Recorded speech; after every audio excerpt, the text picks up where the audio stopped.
Shalom Bapak Ibu, saudara-saudari dan adik-adik yang dikasihi Tuhan Yesus. Selamat berjumpa lagi di hari Minggu 14 Juli tahun 2024 dalam ibadah dan perjamuan kudus keluarga Warlord Ministry. Untuk itu jangan lupa sediakan roti dan anggur untuk perjamuan kudus, bisa juga diganti dengan biskuit.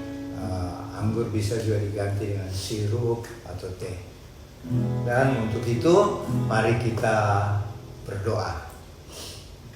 Bapa kami yang di surga, segala pujian, segala penghormatan serta syukur terima kasih kami persembahkan bagi Allah Bapa Sorgawi, yang oleh karena kemurahan-Mu ya Bapa, kami dapat menyelenggarakan ibadah perjamuan kudus keluarga Warlord Ministry pada hari ini, hari Minggu 14 Juli tahun 2024. Kami mohon Tuhan Yesus Juru Selamat kami, hadirlah di rumah tempat tinggal Bapak Ibu, saudara-saudari, adik-adik yang mengikuti ibadah ini, dan hadirlah juga di Sentul City. Di dalam nama Tuhan Yesus Juru Selamat kami yang mengajar kami berdoa bersama. Bapa kami yang di sorga, dikuduskanlah nama-Mu. Datanglah kerajaan-Mu, jadilah kehendak-Mu di bumi seperti di sorga. Berikanlah kami pada hari ini makanan kami yang secukupnya, dan ampunilah kami akan kesalahan kami, seperti kami juga mengampuni orang yang bersalah kepada kami. Dan janganlah membawa kami ke dalam pencobaan, tetapi lepaskanlah kami dari segala yang jahat. Karena Engkaulah yang mempunyai kerajaan dan kuasa dan kemuliaan sampai selama-lamanya. Amin.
besar perkasa, penuh kemuliaan. Kau yang terang, Kau yang termani di dalam hidup ini, di dalam hidup ini. Cinta Kau lebih, cinta Kau lebih dari segalanya. Besar kasih setiamu kepadaku. Ku sembah Kau ya Allah. Ku tinggikan namamu selalu. Tiada utuh tak menyembah Yesus Tuhan Raja. Sembah Kau ya, ku sembah Kau ya Allahku. Ku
tinggikan namamu selalu. Tiada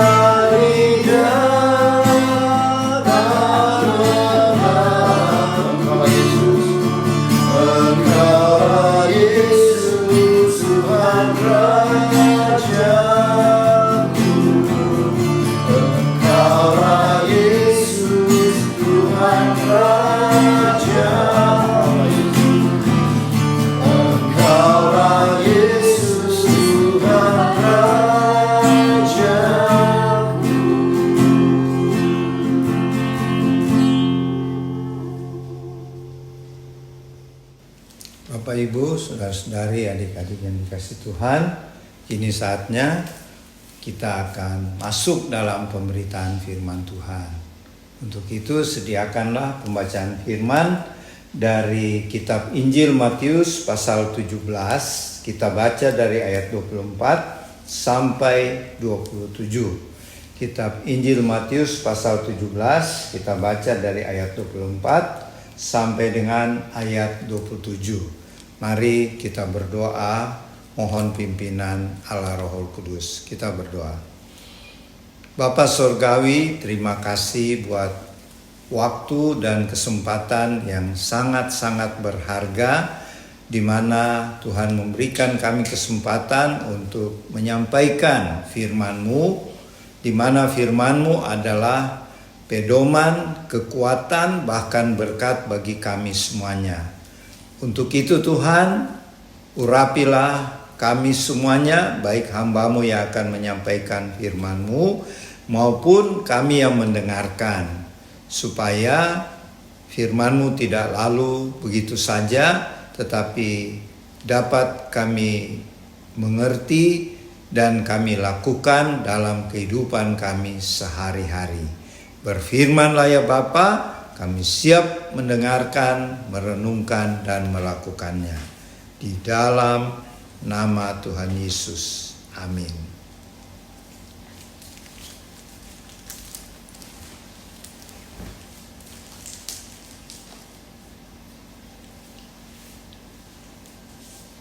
Matius pasal 24 ayat 17. Matius 17 ayat 24 sampai 27. Yesus membayar bea untuk bait Allah. Ketika Yesus dan murid-muridnya tiba di Kapernaum, datanglah pemungut pajak bait Allah kepada Petrus dan berkata, "Apakah gurumu tidak membayar pajak sebesar 2 dirham itu?" Jawabnya, "Memang membayar." Ketika Petrus masuk rumah, Yesus mendahuluinya dengan pertanyaan, "Apakah pendapatmu, Simon? Dari siapakah raja-raja dunia ini memungut bea atau pajak? Dari rakyatnya atau dari orang asing?"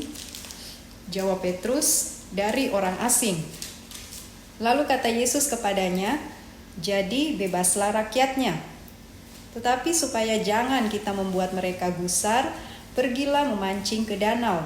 Tangkaplah ikan pertama yang kau pancing dan bukalah mulutnya, maka engkau akan menemukan mata uang 4 dirham di dalamnya. Ambillah itu dan bayarkanlah kepada mereka, bagiku dan bagimu juga." Amin.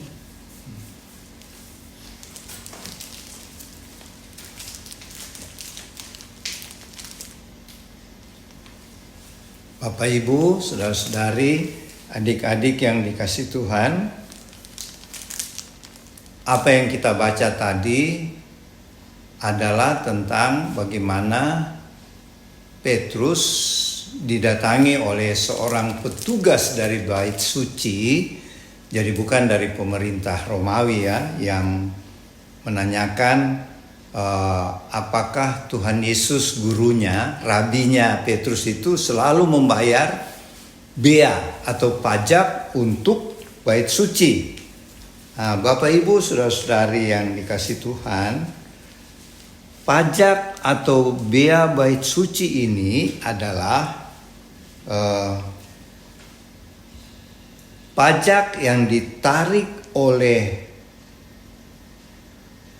para pemimpin bait suci, yaitu para pemuka agama, untuk membiayai biaya operasional dari bait Allah ya. Jadi bait Allah itu perlu ada biayanya juga ya.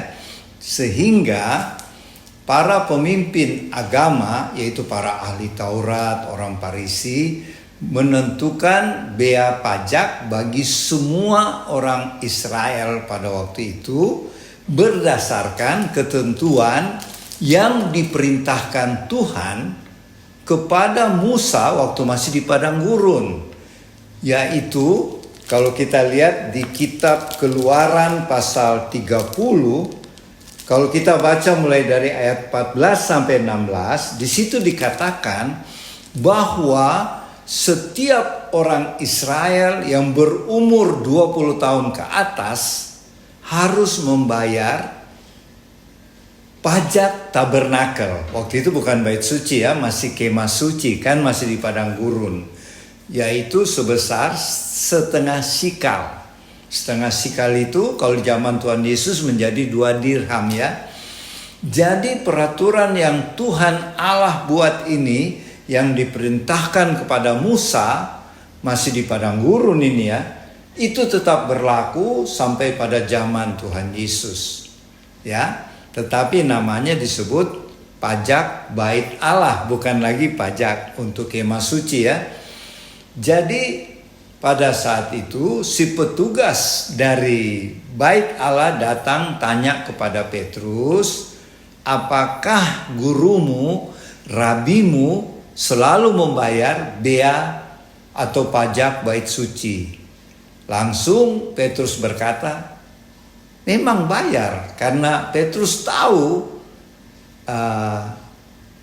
gurunya dan dia sendiri rajin membayar bea bait suci itu. Dan bea bait suci itu dibayar kepada petugas bait suci pada sebulan sebelum hari Paskah. Jadi pembayarannya itu 1 bulan sebelum hari Paskah. Jadi pada saat itu masih sebulan lagi hari Paskah, datang petugas petugas pajak bait suci menagih itu. Dan Langsung Petrus jawab, selalu bayar ya kalau bahasa hari-harinya. Kemudian waktu Petrus masuk ke dalam rumah, pada waktu itu Tuhan Yesus bersama murid-muridnya, ke-12 muridnya ada di kota Kapernaum ya. Kota Kapernaum itu adalah sebagai markasnya Tuhan Yesus. Tuhan Yesus setelah kemana-mana akan kembali ke markasnya, yaitu di kota Kapernaum ya. Dan di kota Kapernaum itu pada waktu itu Tuhan Yesus dengan murid-muridnya sedang beristirahat di rumahnya Petrus ya. Dan pada waktu itulah petugas pajak bait suci datang bertanya apakah Petrus dan Tuhan Yesus membayar pajak bait suci. Dan kita tahu kemudian waktu Petrus masuk ke dalam rumah, dia belum melapor sama Tuhan Yesus, tapi karena Tuhan Yesus adalah Allah yang Maha Tahu, dia malah bertanya, Petrus, bagaimana pendapatmu? Kalau pajak itu siapa yang harus bayar? Ya, ini pertanyaan Tuhan Yesus sebelum Petrus melapor ya, bahwa ada tadi petugas pajak datang. Petrus menjawab bahwa orang-orang asing, jadi bukan rakyat dari negara itu, kerajaan itu. Jadi kalau zaman itu yang harus membayar pajak bukan orang Israel, tetapi orang-orang asing yang tinggal di Israel. Itu maksudnya ya.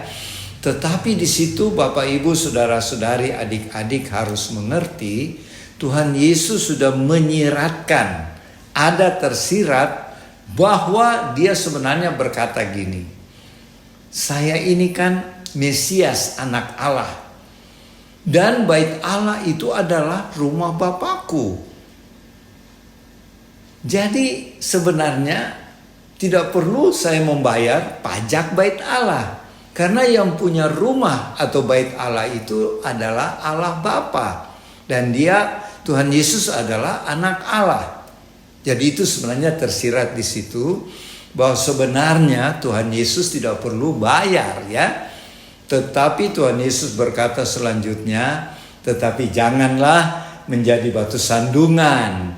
Jadi kamu Petrus pergilah ke danau, pancinglah ikan, dan ikan yang pertama kamu dapat, yang kamu pancing, buka mulutnya, dan kamu akan mendapat mata uang 4 dirham, yaitu 1 sikal ya. Karena pajaknya itu setengah sikal atau 2 dirham 1 orang. Jadi Tuhan Yesus katakan, Petrus pergi ke danau, pancing ikan, dan buka mulutnya ikan itu, dan waktu kamu temukan di mulut ikan itu 1 sikal atau 4 dirham, jadi 1 koin ya, itu kamu pakai untuk membayar pajak buat kamu Petrus dan buat saya, buat Tuhan Yesus maksudnya.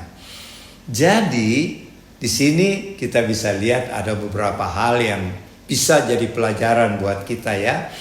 Yang pertama kita lihat, Tuhan Yesus tidak membantah untuk membayar pajak kepada pemuka-pemuka di bait Allah.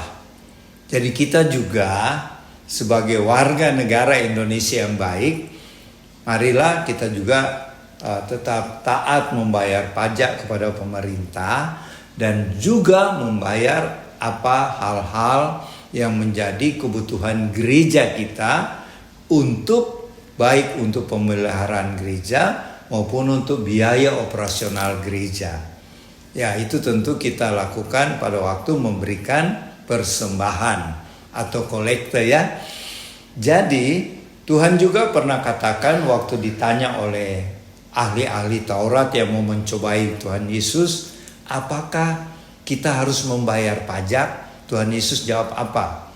Tuhan minta dulu, ada koin. Nah, waktu ditunjukkan koin, Tuhan bilang, ini gambar apa? Ini gambar kaisar, orang bilang. Nah, Tuhan Yesus jawab apa? Berilah kepada kaisar yang wajib kamu berikan kepada kaisar. Berilah kepada Allah apa yang wajib kamu berikan kepada Allah. Jadi dengan kata lain, apa kewajiban kita kepada pemerintah berupa pajak dan lain-lain itu kita harus lakukan. Begitu juga kepada gereja ya. Jadi di sini pelajaran pertama itu, marilah kita menjadi warga negara yang taat, baik sebagai warga negara Indonesia maupun sebagai warga negara kerajaan sorga. Pelajaran yang kedua, bahwa ketika Tuhan Yesus memerintahkan kita untuk membayar pajak, biaya bait Allah, Tuhan juga menyediakan segala sesuatunya. Dalam hal ini uang ya. Jadi untuk membayar pajak itu kan Tuhan Yesus tidak pernah tidak bayar ya. Selalu dia bayar. Sehingga dia menyuruh Petrus, pergilah tangkap ikan. Pancinglah ikan di danau Galilea tentunya ya. Dan ikan pertama yang kamu dapat, buka mulutnya. Dan di dalam mulut ikan itu ada uang 1 sikal yang nilainya 4 dinar. Uang itu kamu bawa ke petugas pajak bait Allah, bayarlah pajakmu Petrus, yaitu 2 dirham itu, dan 2 dirhamnya pajak saya. Jadi 4 dirham ya, yang kalau bahasa waktu itu 1 sikal ya.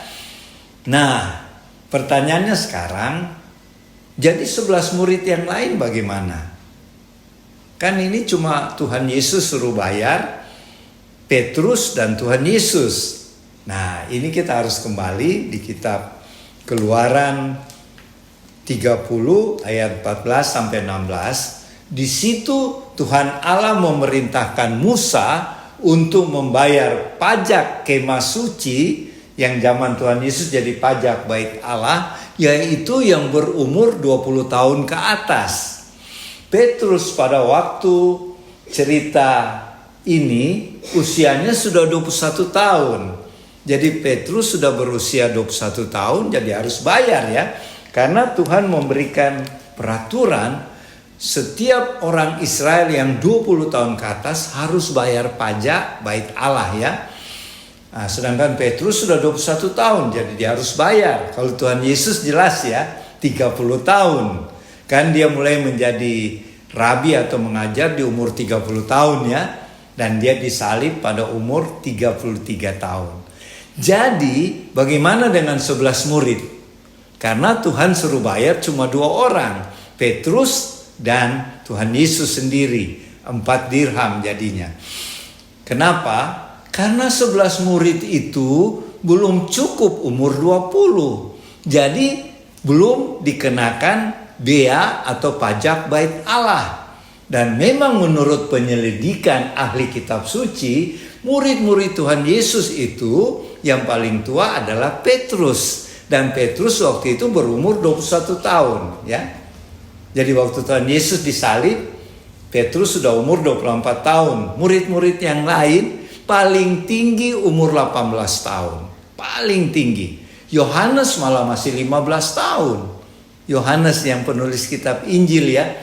Jadi di sini kita lihat Tuhan Yesus memilih murid-murid masih anak-anak remaja dan pemuda yang sudah menikah dan umurnya sudah 21 tahun, baru Petrus. Yang lain itu 11 murid yang lain, yaitu Andreas, apalagi Yohanes, Yakobus, Yudas, itu paling tinggi umur 18 tahun. Jadi kalau dibawa ke zaman sekarang masih kelas 3 SMP, kelas 1 SMA, kelas 2 SMA. Jadi Tuhan memilih orang-orang yang masih muda ya.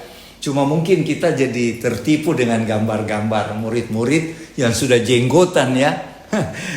Tetapi sebenarnya mereka masih muda-muda sekali ya. Saya katakan kalau dibawa ke zaman sekarang itu murid-murid Tuhan Yesus masih kelas 2 SMP, 3 SMP, kelas 1 SMA. Jadi mereka tidak perlu membayar pajak. Nah, pelajaran apa kita dapat lagi?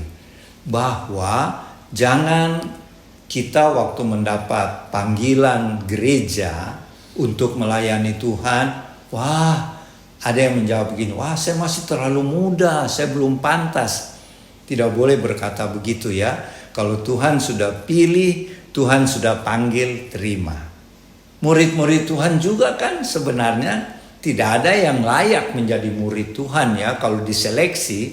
Tetapi kalau Tuhan sudah panggil, Tuhan sudah pilih, itu pasti terjadi dan itu pasti adalah kemauan Tuhan, dan kita percaya kalau itu kemauan Tuhan, tidak ada sesuatu pun yang bisa menghalangi.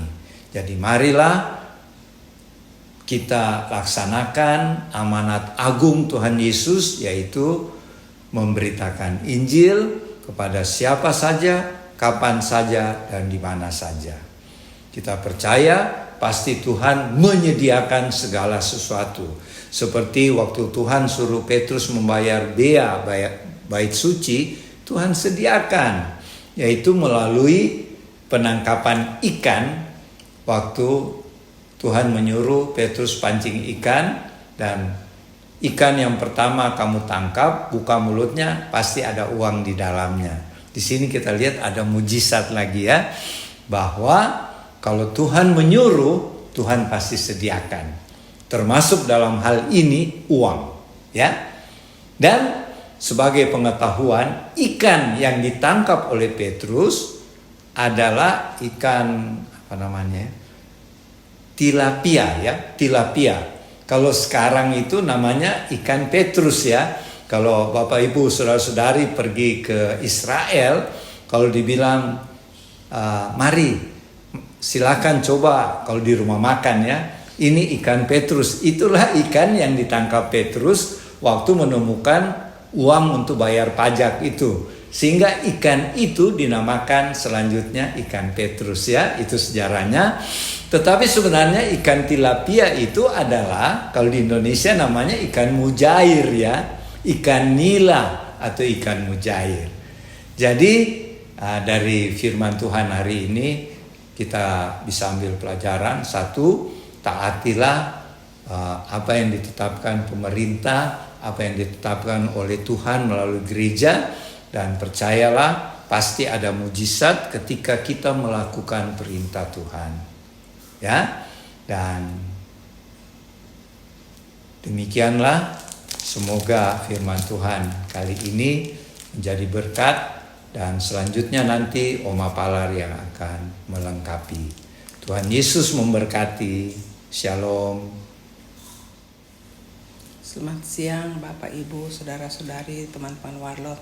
Kita jumpa lagi pada siang hari ini. Saya melanjutkan menambah apa yang tadi Opa sudah bawakan mengenai Tuhan Yesus membayar bea untuk bait Allah. Dari pembacaan kita hari ini ada di situ peran anak-anak Tuhan dalam kehidupan bermasyarakat, kehidupan dunia. Bagaimana peran kita sebagai anak Tuhan di dalamnya.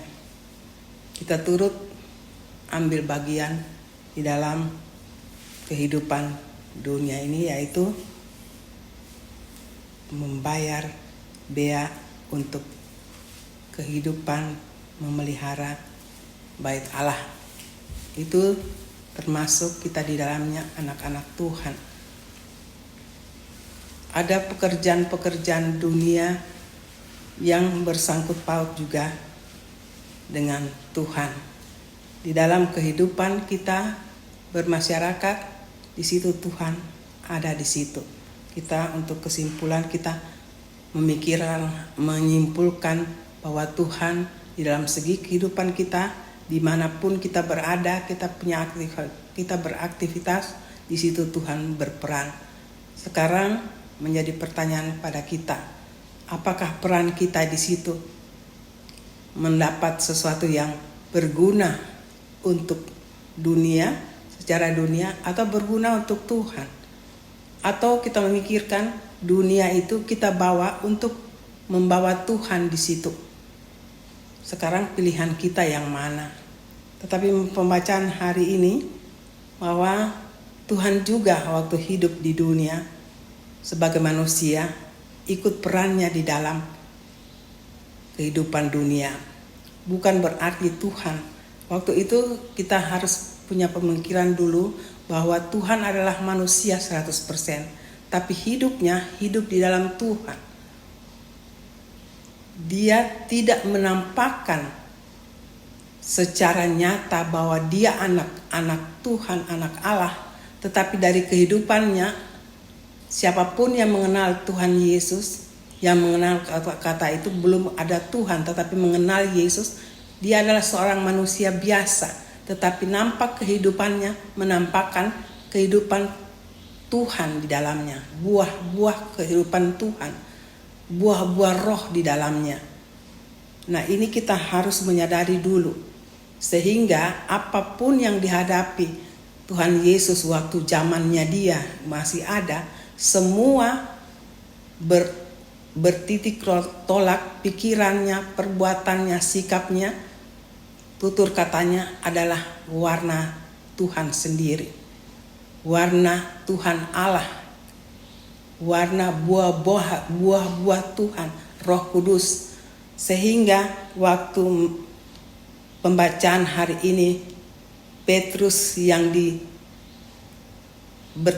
ditanya oleh petugas pajak, apakah Yesus juga membayar? Dia katakan bayar. Dan selanjutnya kita sudah baca, saya tidak ulangi. Di situ Tuhan mengetahui, Tuhan mau tunjukkan bahwa apapun yang ada di dalam kehidupan kita, anak-anak Tuhan, semua Tuhan tahu. Tuhan sengaja, Tuhan tahu apa yang terjadi pada Simon waktu itu. Dia bertanya. Di situ pertanyaan dua belah pihak. Tuhan menerangkan, Simon menjawabnya. Tuhan mau menyatakan pada Simon, kenapa harus membayar pajak? Latar belakang kenapa? Sehingga di situ ada diskusi, ya. Apakah yang tadi saya tidak lanjutkan? Apakah ini pemerintah yang berikan membayar bagi orang-orang raja? Saya tidak ulangan, tapi saya percaya Bapak Ibu mengerti. Raja itu siapa yang membayar pajak? Simon katakan orang asing, ya. Kalau begitu rakyat bebas dong. Ya, Tuhan katakan. Tuhan mau terangkan pada Simon, ya. Tidak usah diperdebatkan, tetapi asal engkau tahu, jangan menjadi batu sentuhan, asal mengerti. Kenapa Tuhan Yesus mengatakan demikian? Saya merenungkan apa yang kita buat di dunia harus tahu. Jangan kita sebagai anak-anak Tuhan hanya mengikut saja, tapi tidak mengerti. Kadang-kadang di sini titik tolak. Kadang-kadang kita tanpa sadar sudah jauh daripada Tuhan. Kita sudah terbawa arus karena tidak tahu asal sesuatu terjadi, asalnya kenapa. Kita ikut saja apa yang digariskan oleh negara, oleh gereja. Kita harus punya kritis dengan Tuhan. Bagaimana kritis? Kita harus percaya Tuhan. Kita harus berdiskusi dengan Tuhan. Apa yang kita buat, kita harus mengerti. Dalam hal ini lebih ke dalam lagi, kita pribadi dengan Tuhan harus mengerti Tuhan. Kita percaya Tuhan berarti kita mengerti Tuhan. Kita tahu pribadinya, kita tahu hubungan kita dengan Tuhan sampai di mana. Sehingga apapun yang kita lakukan di dunia ini, dasarnya adalah Tuhan. Karena kita anak Tuhan. Semua kehidupan dunia kita bisa tahu karena Tuhan kita adalah Tuhan yang menciptakan bumi ini. Itu yang saya bertitik tolak, saya renungkan. Kenapa Tuhan mau menerangkan pada Simon? Bukan Tuhan mau cari-cari alasan, tidak. Dia mau mengatakan, Simon, itulah dunia. Kau tahu apa maksudnya itu. Tetapi tidak usah diperdebatkan. Jangan menjadi batu sentuhan. Batu sentuhan bagi mereka. Jangan mempermalukan mereka. Asal engkau tahu, itulah fungsi kita anak Tuhan. Paling tidak kita harus berdoa kalau ada hal-hal yang tidak menjadi harus kita menjadi batu sentuhan untuk sesuatu, tapi kita tidak bisa bikin apa-apa. Kan mari kita berdoa. Itu saya renungkan dalam-dalam apa maksud Tuhan. Karena di situ ada Simon yang bekerja sebagai murid tapi anak Tuhan, ya. Bagaimana dia jalankan kehidupannya setiap hari, dia harus mengerti. Ada di situ juga dia harus membayar. Dan Tuhan katakan, kau pergi, tadi Opa sudah terangkan, dia umur sekian, dia harus membayar. Tuhan tahu kehidupan murid-muridnya. Dan dia suruh, kau pergi memancing ikan. Yang saya tidak ulangi, pasti saya percaya Bapak Ibu sudah tahu ceritanya. Kalau saya mengartikan kenapa Tuhan pergi memancing ikan. Kalau ada pengertian lagi, menjala ikan. Menjala ikan mencari jiwa. Ini Tuhan pergi memancing. Saya coba bawa nalar saya ke sana. Ya, memancing ikan. Memancing, saya menapat nalar saya memancing jiwa. Kita memancing jiwa, mendapatkan. Kita membawa kehidupan kita untuk mencari jiwa. Di dalam mencari jiwa, disitulah kita dapat kehidupan rohani kita. Disitulah kehidupan rohani kita. Di situ ada kehidupan berakibat kita membawa jiwa pada Tuhan. Di situ kita dapat kehidupan. Saya coba menalarnya, nalar saya lebih jauh. Karena Tuhan katakan, pergilah pancing, engkau dapat di dalam mulut ikan itu ada 4 dirham. Nalar saya renungkan. Kalau pancing ikan, menjala ikan, itu ada benang merahnya di situ. Ikan adalah jiwa. Satu menjala, satu memancing. Nah, disitulah pekerjaan Tuhan. Saya coba mengerti sampai di situ. Kita coba memancing ikan, mencari jiwa. Di situ kita dapat kehidupan. Jadi Tuhan mau katakan, kehidupan di dunia ini, apapun secara manusia, tidak ada hubungannya dengan Tuhan, kelihatannya itu dunia. Tetapi Tuhan ada di situ. Apalagi tadi Opa sudah katakan, itu peraturan dari perjanjian lama. Akhirnya dibawa terus-terus. Kadang-kadang keadaan waktu itu membawa tidak pada asalnya terbentuk peraturan itu sudah mulai kabur, ya. Seperti yang tadi Tuhan Yesus terangkan sama Simon. Siapa yang orang asingkah atau rakyat? Nah, itu mulai kabur di situ. Tapi Tuhan bilang tidak usah jadi batu sentuhan. Asal kau mengerti. Kalau mau bayar, mau engkau butuhkan uang untuk membayar itu, Tuhan memberikan mujizat. Asal mengerti. Jadi kehidupan ini Bapak Ibu, saudara-saudari, teman-teman di rumah. Mari kita bawa kehidupan kita. Apapun kita punya kehidupan, tetap Tuhan ada di situ. Mengertilah pribadi Tuhan. Tuhan tidak pernah tinggalkan kita sendiri. Apapun kita punya kehidupan, enak tidak enak, berawal semua adalah Tuhan. Karena Tuhan yang tahu kehidupan kita. Tuhan yang tahu jalan keluarnya. Apakah dalam hal ini kita salah atau benar, tetap intinya adalah Tuhan yang membuat jalan keluar, yang memberikan jalan-jalan yang baru. Karena kita mengerti. Dalam hal ini Bapak Ibu, saudara-saudari di rumah, mengertilah. Saya ulang-ulang setiap kami bawakan khotbah. Tidak ada lain. mengerti Tuhan, percaya Dia 100%, gantungkan kehidupan padanya, cari tahu pribadinya, intim dengan Dia. Maka apapun apa yang kita alami di dunia ini tidak pernah akan salah. Walaupun mungkin kita salah, tapi Tuhan datang untuk membenarkan kita. Kita tidak pernah salah di mata Tuhan. Yang benar, yang salah Tuhan benarkan. Sebenarnya kita adalah Tuhan, ciptaan Tuhan, kita benar. Tapi karena kehidupan kita di dunia, Tuhan tahu. Jadi itu Tuhan katakan, salah atau benar tetap dengan aku. Apa yang kamu tidak mengerti, aku berikan pengertian. Kita sebagai anak-anak Tuhan harus mengerti Tuhan, maka semua kehidupan di dunia ini tidak ada yang tidak terselesaikan. Semua terselesaikan dengan cara Tuhan.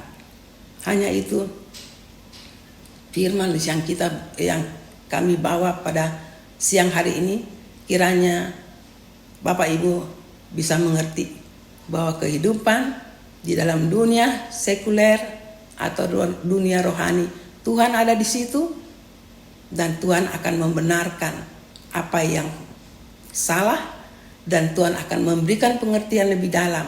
Kita tidak usah takut, cukup atau tidak cukup, Tuhan akan cukupkan sesuai apa yang Tuhan inginkan setiap masing-masing kita. Kiranya firman singkat pada hari ini membawa wawasan kita dengan Tuhan lebih dan lebih lagi. Kiranya Tuhan memberkati, menjadi satu persembahan yang harum bagi kehidupan kita di dalam Tuhan.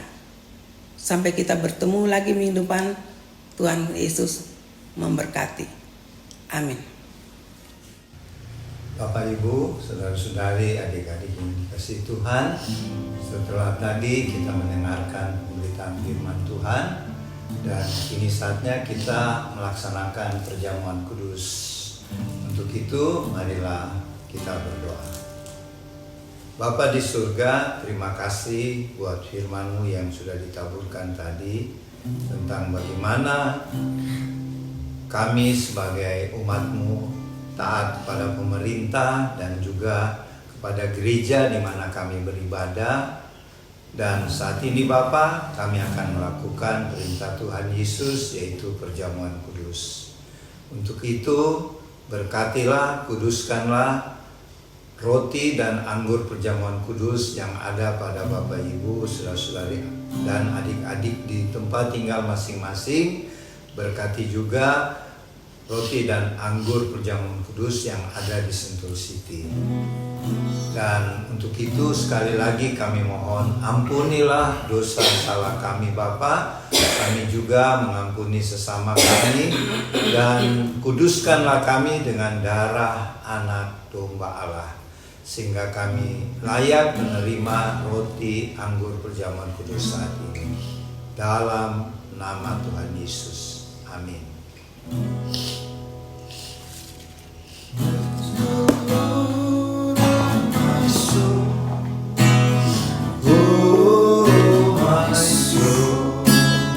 Worship His holy name. Sing like never before. Oh my soul, I worship Your holy name. Bless the Lord, oh my soul.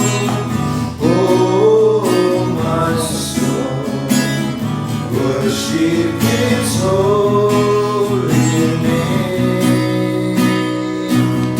Sing like never before. Oh my soul, I worship Your holy name.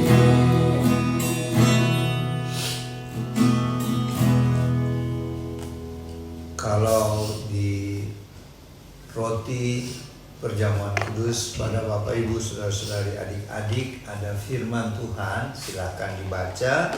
Dan firman itu merupakan pesan Tuhan buat Bapak Ibu, saudara-saudari dan adik-adik, dan secara global buat keluarga Warlord Ministry. Silakan dibaca. Mazmur 119 ayat 148. Aku bangun mendahului waktu jaga malam untuk merenungkan janji-Mu.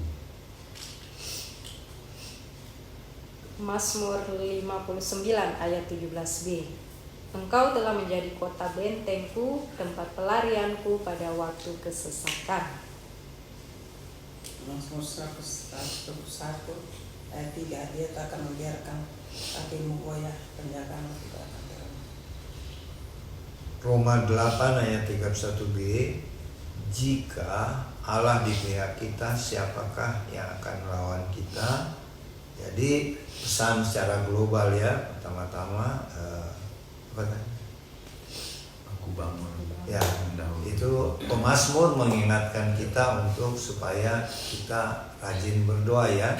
Sebab manfaat dari rajin berdoa itu kita punya iman semakin kokoh dan kita dalam hubungan kita dengan Tuhan semakin dekat. Sehingga apalagi yang kita perlu khawatir ya kalau Tuhan dekat dengan kita. Kemudian Menjadi kota benteng. kalau kita rajin berdoa, maka kita seperti tinggal dalam satu benteng, satu kubu yang melindungi kita dari segala hal, dari segala macam pencobaan, dari segala serangan-serangan musuh kita yaitu iblis dan mungkin orang-orang jahat juga yang tidak senang sama kita. Dan untuk itu Tuhan menjanjikan bahwa Dia tidak akan membiarkan kita goyah ya.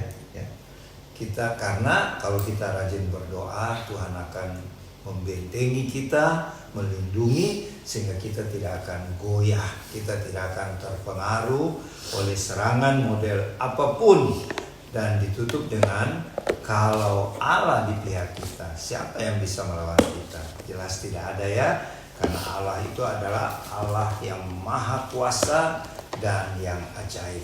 Nah, sekarang mari kita angkat roti perjamuan kudus. Firman Tuhan berkata di Injil Lukas pasal 12 ayat 19 dan 20. Lalu Tuhan Yesus mengambil roti, mengucap syukur, memecah-mecahkannya dan memberikannya kepada murid-muridnya. Kata Tuhan Yesus, inilah tubuhku yang diserahkan bagi kamu.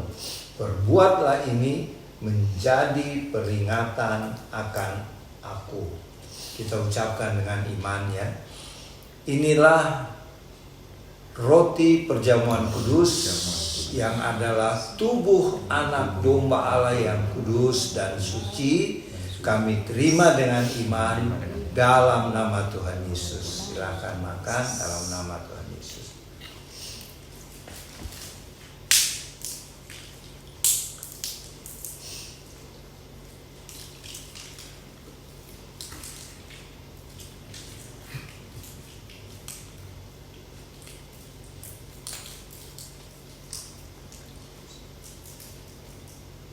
Kita angkat cawan perjamuan kudus. Firman Tuhan berkata, demikian juga dibuat Tuhan Yesus dengan cawan sesudah makan.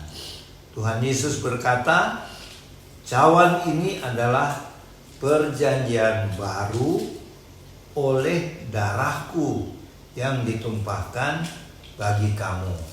Kita ucapkan dengan iman, inilah anggur perjamuan kudus yang adalah darah anak domba Allah yang suci yang telah tertumpah di kayu salib di Bukit Kalvari. Kami terima dengan iman di dalam nama Tuhan Yesus. Silakan minum.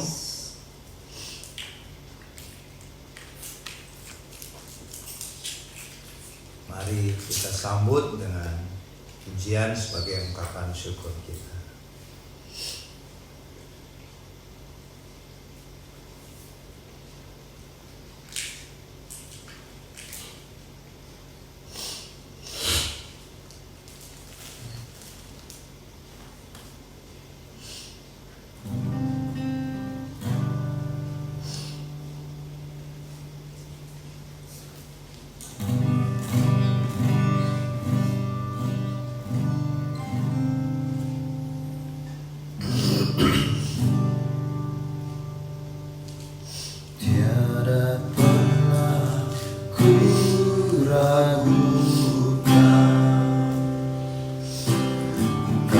kasih setiamu ya Tuhan.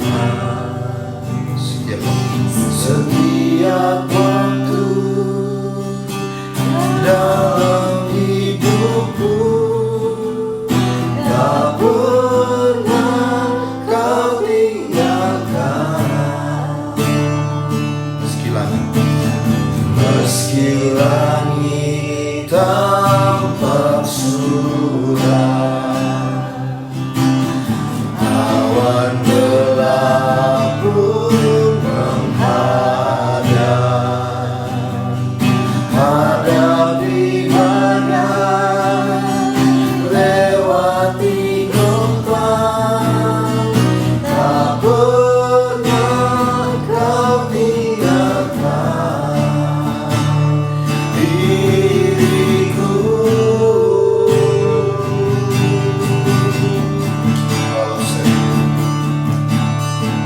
Walau seribu lebat di sisiku, kau tetaplah Allah penolongku. Walau seribu lebat di kananku, takkan ku goyah sebab Yesus sertaku. Walau seribu lebat di sisiku, kau tetaplah Allah penolongku. Walau seribu lebat di kananku, takkan ku goyah sebab Yesus sertaku. Tiada pernah ku ragukan kasih setiamu ya Tuhan. Setiap waktu dalam hidupku tak pernah kau tinggalkan. Meski langit tampak suram, awan gelap pun menghadap,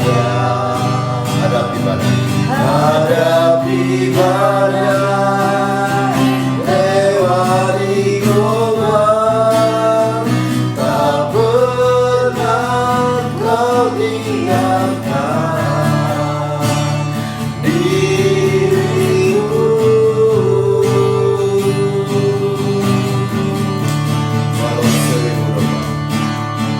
Walau seribu lebat di sisiku,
pujian, segala penghormatan dan syukur terima kasih kami persembahkan bagimu Allah Bapa Sorgawi yang Maha Kuasa, Maha Pengasih dan Penyayang.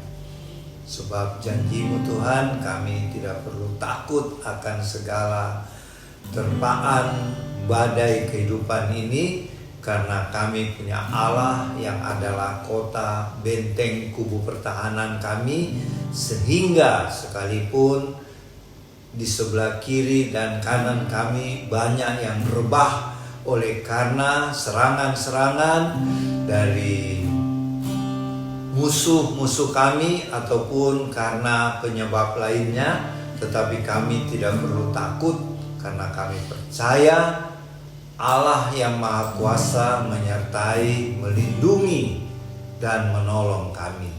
Terima kasih Bapa. Kami berdoa sekarang buat Bapak Ibu, saudara-saudari yang berbahagia karena hari ini hari ulang tahun dan di sepanjang minggu yang berjalan nanti.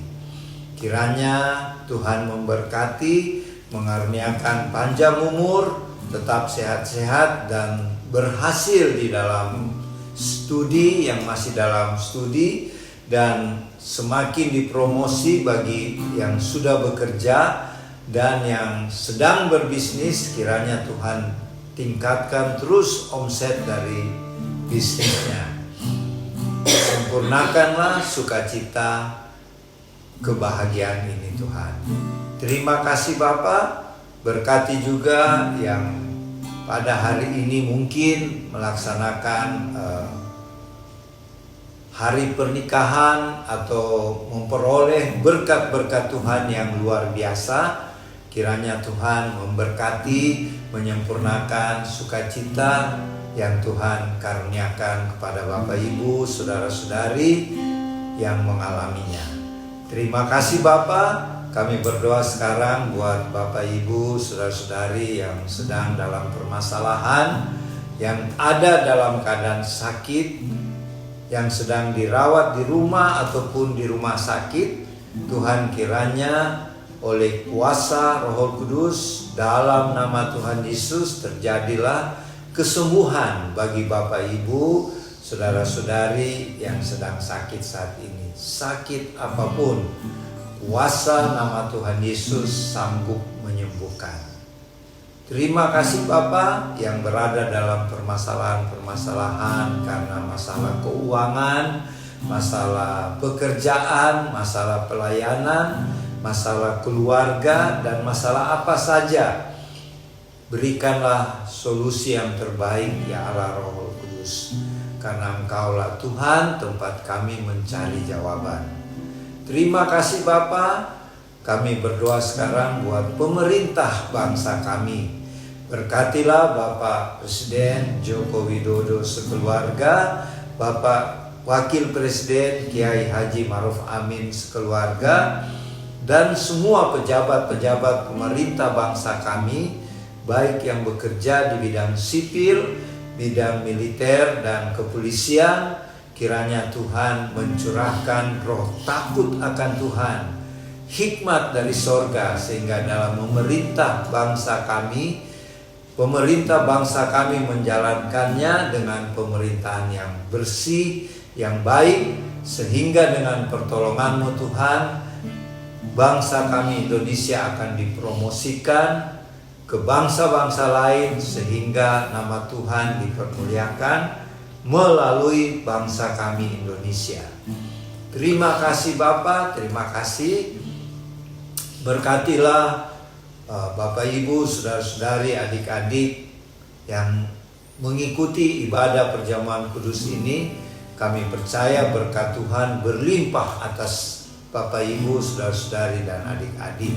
Dan khusus buat teman-teman dalam keluarga Warlord Ministry, kiranya Tuhan tetap menyertai, menolong di dalam pelayanan-pelayanan, khususnya dengan karunia-karunia supernatural yang Roh Kudus karuniakan, sehingga melalui pelayanan-pelayanan keluarga Warlord Ministry, nama Tuhan Yesus dipuja, dipuji, dan dimuliakan.